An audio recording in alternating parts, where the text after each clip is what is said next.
friends, today I want to share with you how to make Sata Andagi.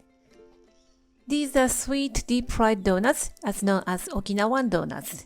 To tell you the truth, I didn't like it so much until recently, because for me it is too dry. But I've learned a good recipe from my aunt. She uses pumpkin as a secret ingredient, and the key to success is the consistency of the batter. Let's get started. Cut pumpkin into bite-sized pieces and cook in microwave until soft. Mash until smooth and then add light brown sugar. This is the produce of Amami Island. And a pinch of salt. Mix until the sugar dissolves.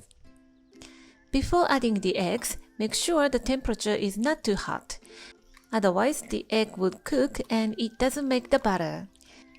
Add 2 eggs and whisk well. Add vegetable oil and mix well. Sift in all-purpose flour and baking powder. Keep the small amount of the all-purpose flour to adjust the consistency. Mix until it makes a smooth batter. It looks a little bit too loose, but this is the right consistency to make a moist on the inside and crispy on the outside Sata Andagi.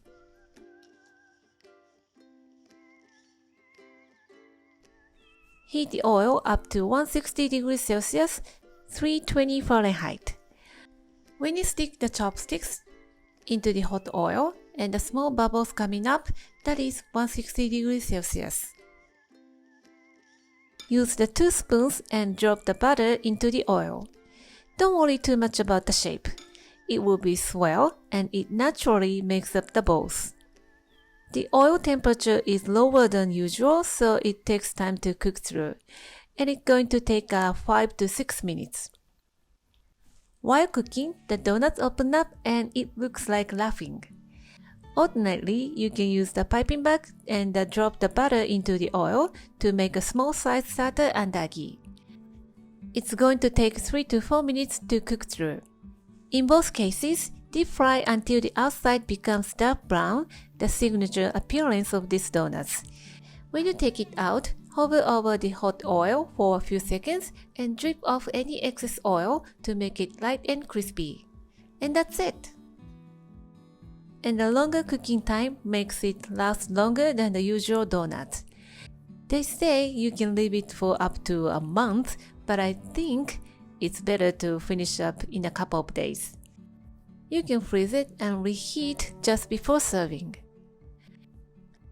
You can make it with a pantry ingredient and it is so delicious.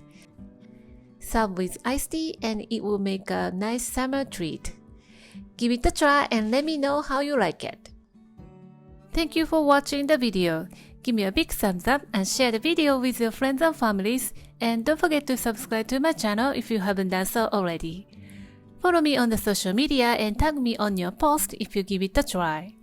And join my happy eating group to share your food with me. And go to my website for more information. And my store on Amazon has pretty much everything that I'm using in my videos. Stay safe and stay healthy, and I will see you soon. Bye!